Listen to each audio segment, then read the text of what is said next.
Good morning, Philadelphia, and welcome to another edition of Race on Main Street. We have a great show, as Stu's excitement shows. Josh Waxman from Lee's Hoagie House will be here, talk about the franchise opportunities and programs at Lee's Hoagie House, and also the grand opening of his newest store at 11th and Locust. It's going to be a great show. It's going to be a great show. Great show.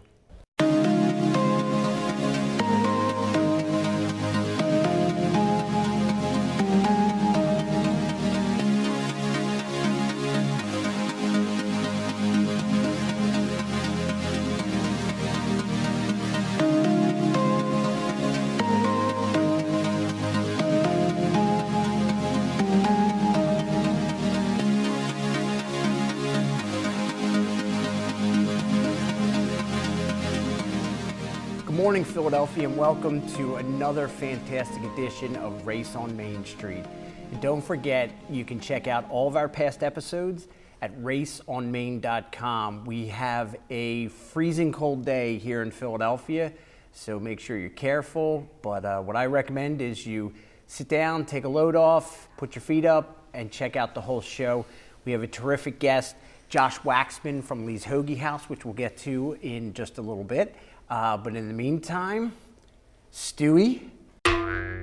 Tell us, Stewie. As we're in the midst of our 35th day of the governmental shutdown, I figured it'd be certainly something that we need to touch on. Are we? Because it was resolved a couple of days ago, but we're still in. It's still not. There's still nobody working at this really? point. Oh, well, that's I suppose that's what happens. Well, at least we're setting records.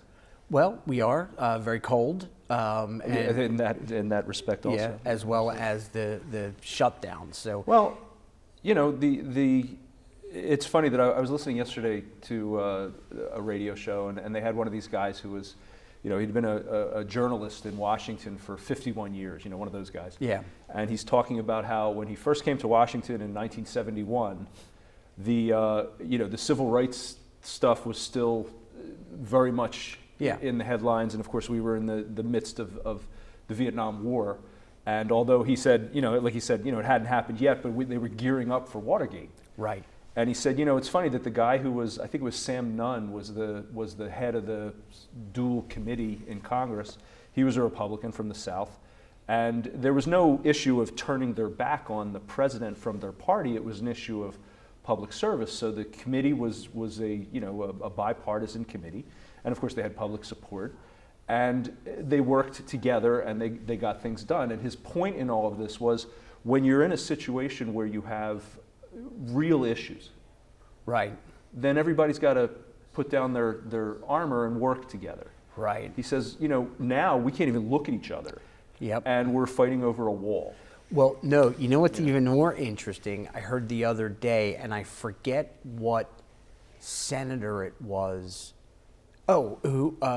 From New Orleans, from Louisiana, was taking time on the floor to talk about the blown call in football. Well, hey, And I get his point that he's got Louisiana that he's got to protect, but it was embarrassing at this present moment with what's going on that somebody's going to take up time to discuss that, and that's my opinion on it. So I get the economics behind it for them, but there's like some real. It comes off not so great. Well, we're from Philadelphia, so we hate the New Orleans Saints, and so on and so forth. But yeah.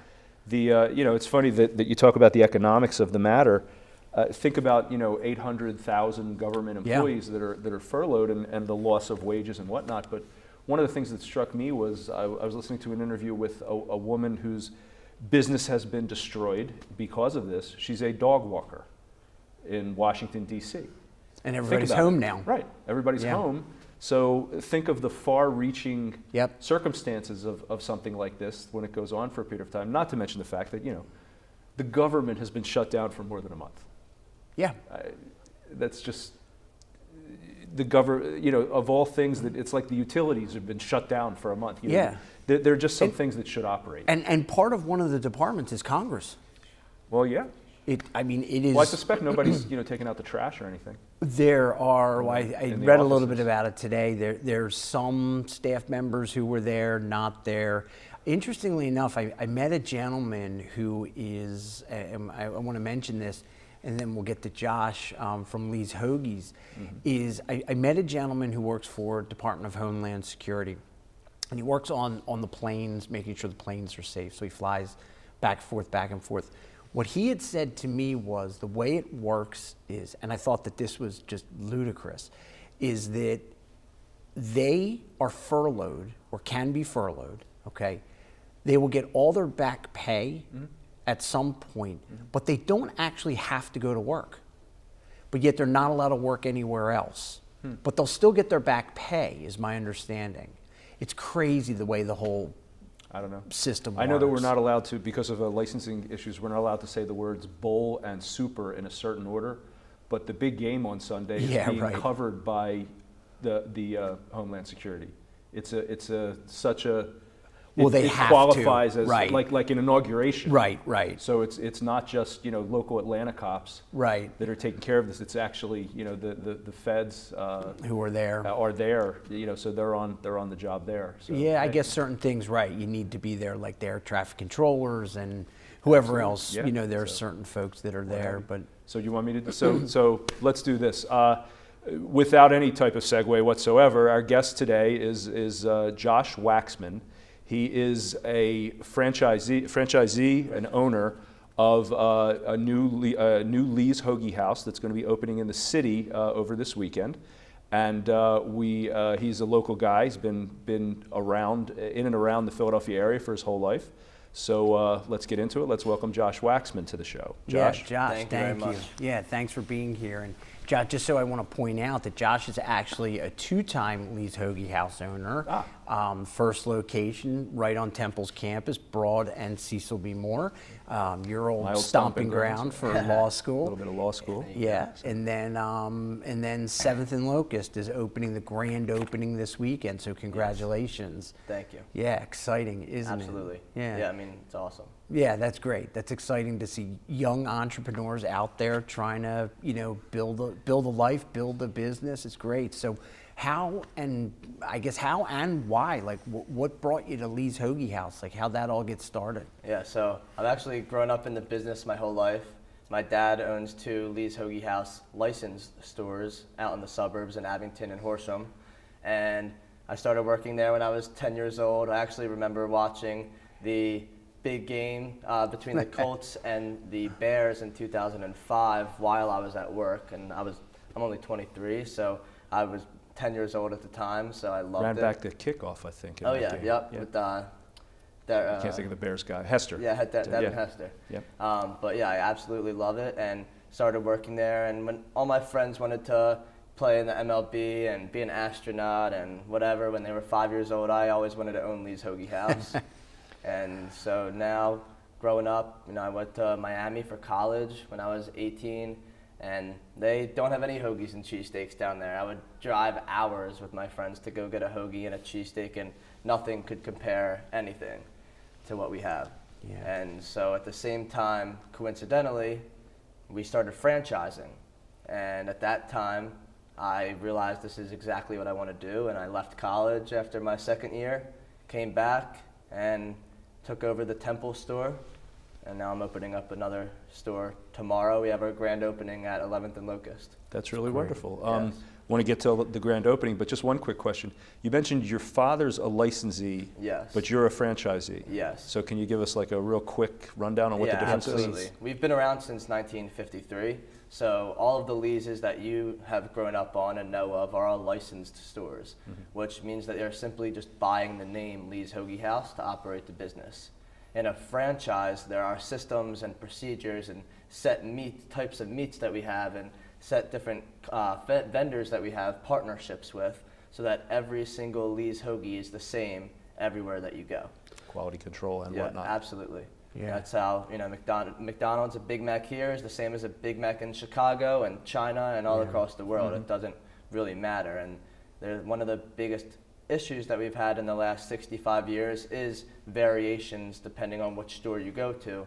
So now franchising can help solve that issue and create consistency across the brand entirely. Great. Yeah, I mean, you talk about McDonald's setting the marker That's for what you that. want. Yeah, That's what you want. consistency. Yeah, I love that movie, The Founder, with Ray Oh, Kroc. One of my favorites. Stu talks about it all the I time. watch it all the time. So are you in the hoagie business, or are you in the real estate business? I'm in the franchise business. I really am. We were talking earlier about how I'm not really a restaurateur or a chef, and I love the hoagie and cheesesteak aspect of it, but I like growing the business and growing the brand. So then with that, what are your plans? I know you have a grand opening tomorrow, and Yes. and we got to crawl before we walk. Absolutely. So store number 2, but Yes. that's still, it seems like, and it sounds like that your hope and dreams are to take that further, not just 2, but maybe 24 or Yes. whatever the case may be. So what are you thinking? Yeah, absolutely. I mean, at the Temple store, we created all of our systems and procedures. When I was growing up, how do you make an Italian hoagie? I mean, you learn from talking to each other, and that's Right. how we did it. And right before I left for college, me and my dad started creating Hoagie University, which was our training program. And I came home in 2016, and we finished it. And now we have a actual training manual and a book called the Red Book with checklists and everything that we have, all our systems. So for me, opening up a second store is really the proof of concept, is that, here, a lot of my employees are coming straight from Temple, so I want them to be able to go from one store to the other seamlessly, and Right. really it doesn't matter. Makes it a lot easier for you as well. Yeah, so I definitely want to grow my 2 stores and create that foundation for myself, but my dream, again, since I was younger, was to own the franchise and to grow nationally. And I think Are your stores the first 2 franchises? the Temple store is the first franchise. Okay. Then there's one in Doylestown. And then we go all the way down south, and we have one franchise in North Carolina and one in South Carolina. How about that? And they're very interesting because they opened up and people were traveling from hours to go have their first Philly cheesesteak. Okay. Because That's that's what interesting. we're known for. But in Philadelphia, but nobody has that. I mean, I would drive hours in Miami to go get a cheesesteak, and nothing compares. So Of course. it's really cool. And now Center City will be the 5th franchise. So let's talk about the grand opening. What do you have planned? Yeah, so tomorrow we're going to be cutting the ribbon. I have our mascot, the Hoagie guy. We have an actual costume, and he's been going around Jefferson Hospital and Buildings Medical School all week now, handing out coupons and flyers and menus to everybody. So tomorrow I'm going to be doing a ribbon cutting at 10 a.m. and I have a full staff on board for tomorrow. We're going to be giving away prizes and giveaways tomorrow. And then Saturday I have Joe DeCamera from WIP coming out from 11 to 1. The Hammer. Yep, the Hammer. And he's going to be having a broadcast from there with one of the other women from the show. They'll be doing their own prizes and giveaways as well. So I expect both days to be very, very busy. I have 8 people working both days, and it's gonna be Sounds awesome. Excellent. Excellent. What's your favorite? I'm just curious. What's your favorite I knew that was hoagie? coming. Yeah, It's funny. I actually my favorite. I'm a vegetarian. I'm not a vegetarian, but I didn't grow up eating like a ham and cheese sandwich or bologna and cheese. I like turkey hoagies, and then I eat cheesesteaks and chicken cheesesteaks every day. Yeah. Oh. So I mean, Every day. Sounds day. wonderful. I mean, my dad's been doing it now for 38 years, so he eats hoagies and cheesesteaks every day for 38 years, and I'll get there at some point. So it moves you. I guess you have to be very vigorous in your making of the hoagies in order to work off the cheesesteaks. Absolutely. It's funny, one of the camera guys that we have here, we actually work out together every single morning at the YMCA on Broad. Yeah, just as an interesting Yeah, coincidence. interesting How about that? coincidence. But Yeah. I work out every day at like 5:30 in the morning, and then go to work 12 hours a day, and then go home. That's like my daily routine. When do you, it's a little bit off topic, but you said you get up early, you go to the gym, good start like other folks do. What time do you get in and what time do you start? And then what sort of like kicks off the process? Yeah. You obviously have to prepare for the day, but you also have ordering and inventory and all those kinds of things. I'm sure there's things that go on that are the same every day. Yes. Gotta get the bread out kind of Yes. thing. And then the other ideas or components rather to running the business on a more macro level. So For sure. what does it look like? So personally, I wake up every morning at 4 a.m. and read my book and get in the zone. That's what I call it, getting in the zone and getting ready for my day. Then I go to the gym, and then I get into my office at like 8:30, 9 o'clock. my head kitchen guy will come in at 9 o'clock and start setting up the day. So one of those books, the red book that we have, has an opening checklist, and those are the things that we do every single day. Turning on the lights, turning on the fryer, turning on the grill, cooking bacon and fried onions fresh every day, cutting our rolls every single morning. We get our bread delivered by Lycios every morning between like 4 and 5 o'clock in the morning. So they're there waiting for us when we get there. We cut them all ready to go. And on a macro scale, we have my managers. Everybody is basically assigned to a different cost of goods. So we have one person that places the food order, one person places the beverage order, and one person places the paper order. And that way everybody can be involved in learning and growing and getting better every single day, which we talked about as well. You know, just everybody growing all the time. Yeah, that's great. Yeah. You're in the franchise business. Yes. So is there growth opportunities in terms of, I'm a Temple student, Yes. and I'm working for Josh, Yes. and I've got something. Yeah. So, but I have no money. Yeah. I mean, that's exactly what I did. How do you get me to am I a franchise candidate? 100%. So I tell everybody, all my managers, I mean, I don't care whether you worked in a restaurant for your whole life. I don't care what you've done. I care if you're self-directed and self-motivated and want to run your own business one day. A lot of people a lot of other big franchise companies in the restaurant industry, they are looked down upon in terms of their employees, and I've learned everything about who I am and how to be a man really through Lee's Hoagie House by talking to customers and going out there and marketing the business and coming in and scrubbing the floors and scrubbing the walls and learning that. So I actually really focus on providing opportunities to other young entrepreneurs. My general manager in Center City, Jason, he is a Temple student and worked at another competing hoagie shop in high school and came in, started working for us 1.5 years, 2 years ago. And he has no money and has all of the talent in the world and all of the drive and desire in the world. And he was just my assistant general manager at Temple. I took him downstairs, I showed him how to count the money, I showed him all the banking and inventory and taught him everything that I know. And now he's becoming my general manager at Center City. So I also didn't have any money when I came home from college, especially after being in Miami for a few years. It was all gone. Everything I ever earned was gone. And so for me, I was able to create like a imaginary bank account between me and him so that I figured out how much he has to make to pay his bills. I'm gonna give him exactly that. And then all of this extra money that he's going to be earning is going to be saved up in this imaginary bank that he can use to one day buy into ownership with me. Oh, that's great. That's exactly how I bought Temple. Yeah, that's nice that you would sit down and take the time to do that with somebody and not look at them as, well, he's just the competition potentially, so let me stay away. So it's great opportunities for the people that work for you. That's What was there an actual league?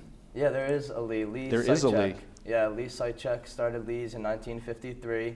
His grandchildren own the company now, and they own their individual stores, and then they manage the franchise as well. Yeah, wow, Now, that's great. They've been doing this forever, and so like they're older and have grandkids, and they have their own stores, and we're not always growing and always doing things. So now I feel like the new generation to come in and change up the game a little bit and really take it nationwide. Yeah. How many are there altogether? Yeah, there's 14 licensed stores and 5 franchises, so there's 19 total Lee's Hoagie I didn't Houses. realize it was that big of an Yeah, I operation. didn't think so either. That's great. How far north do you go? Is it Philadelphia? The most north, yeah, about Like you're not suburbs. New York, you're not New England, No, not yet. Yeah, furthest north is just the suburbs like Abington, Southampton.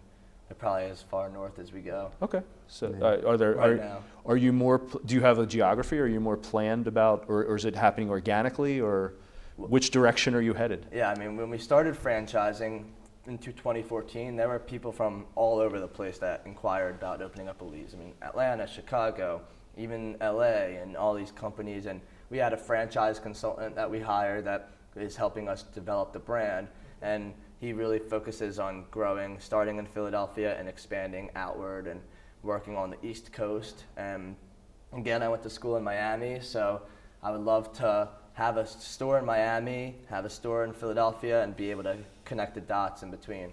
Yeah, it's kind of neat. I was thinking more like have a store in Miami, so when it's wintertime, you could go there, and then have a store here, so when, Yeah, exactly. You just go back and forth. Got to have a Lee's headquarters up in Philly and a Lee's headquarters right. down in Miami. Nothing wrong with that. No, it doesn't sound like a bad plan. So how do you get, the idea of like, I'm not sure how to ask this question because I don't want you to talk about any of your competitors, but I mean, in Philadelphia, we have a huge, what's the best cheesesteak kind of thing. Is there a way that you can set your cheesesteaks apart? Like, but I mean, you talk about quality control, but at the same time creating like some kind of branding around the sandwich. Yeah, for sure. I mean, we are obviously in the hoagie and cheesesteak business, and there's every pizza place around here has hoagies and cheesesteaks. And down in Miami, if you get pizza, they just have pizza and strombolis and calzones. So that's really a Philadelphia thing.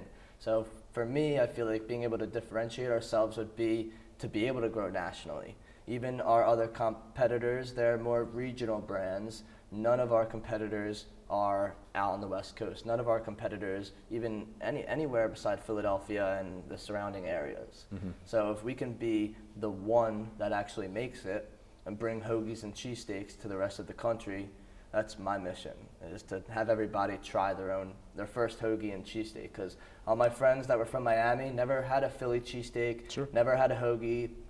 And I actually did like a Shark Tank down in Miami, and my dad shipped me down 130 pounds of meat, and I cut it all up. I was living in the frat house at the time, and I had a line out the door of the fraternity house down in Miami of people that wanted to get a hoagie for the first time. Oh, that's great. That's great. So I know the as these hoagies that are delicious sit in front of us as we have to wait for the show to end before we can have them. I don't think I'm pretty sure the crew won't. There won't be that much left. I hope not. I mean, it's like I'm like trying to pay attention, and I'm thinking you're very interesting, but that looks delicious, and I would like to sink my teeth into. Which actually brings up a question. So, it's not just a situation where you go into Lee's Hoagie House and order a hoagie and walk out with it or eat it there. This looks like a catering tray. Oh yeah, absolutely. So if I want we got the big game on Sunday. Yes. So tell us about that. What kind of options are there for catering? Absolutely. We specialize in catering. So we do hoagie trays, cheesesteak trays, wrap trays, wings, salads, even cookies, chips, and sodas. And growing up, I mean, I used to go into work when I was younger with my dad at 6 o'clock in the morning, and we would always leave after the game and clean up, and I was there all day, every day when I was 10 years old, all the way up until 18 years old when I went off to college.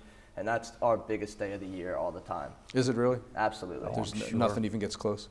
No, not even close. How about that? Yeah, I mean, my dad does twice as much business on Super Bowl Sunday than he does in any other time at all. I guess last year when the Eagles were in the Super Bowl, it was a pretty big thing. It was rocking. It's really interesting because at Temple, it's not very big because there's people from all over the place that are there. Mm-hmm. So my personal big game day on Sunday is not very big, but they're always especially in Center City. I mean, those people are from Philly. They love football. They're going to be watching the game. So there's going to be a lot of catering opportunities there for sure. Yeah, that's great. It's a perfect weekend to open. Oh yeah, I needed to. I just signed the papers January 2nd, so I had to put the pieces together and find the contractor that can get this done in a week and the plumber that can get this done in 2 days, and I had to make it happen. Yeah, well, you got it done, so you're all ready to go. So as we start to close out the show, I put together a list of questions this time for Stewie to see what, and Josh certainly join in with this. We talked about the furlough of the government shutdown. Sure. Maybe you could give government workers could come in and they could get buy one get one free or something. You know what's an interesting thing? I heard this the other day. Before we get into this, that the air traffic controllers, I guess, are still required to work, but they're not getting paid. There's no, you got to do it. That's the way it goes. So there are quite a few airports, sort of on the Canadian border, United States, And what they were saying is that the air traffic controllers from Canada into the United States talk with each other all the time. They know each other very well. They're separated by a country border, but they have a lot of communication with each other. So one group, I forget what airport in Canada, put together they raised some money to send pizzas over to the folks there. But then it caught on and became like this big thing, and like thousands and thousands of dollars were spent on sending pizzas across, to their counterparts across the border for something like this. Nice. So That's yeah, nice. it was really. Maybe you can get into that. Yeah, it was like a feel-good kind of story kind of thing. So, Absolutely. in terms of the various groups that are closed down, curious to see if you know any of the departments that are specifically hit. Because even though there's a government shutdown, there's still stuff that's operating. Well, yeah, Okay, I so- suspect the guys, on the line are still shouldering their weapons and things like that. Obviously, TSA is They're required they're to work, required sure. to be there, and Yeah. you just mentioned the air traffic controllers, but people who are actually sent home. Yeah. I suspect anybody who works at the museums. The museums are closed, right? Museums, the battle monuments, number one. Oh, the national parks also. National parks. I They're all was not closed. too far from one not that long ago, and interestingly enough, they're getting closed for the winter because there's so much snow, but they are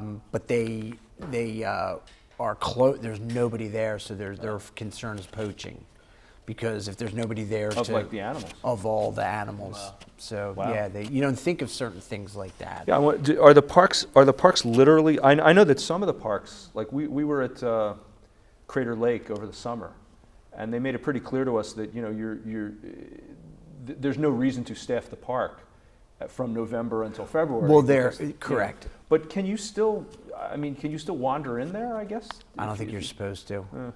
Well, I don't, not sure. But so, all right, what else? well, the Congress? departments, the Treasury Department is shut down, I would assume. Yeah. Like the Commerce Department. And I know the IRS was shut down when Yeah. I first started trying to get my paperwork for my new business.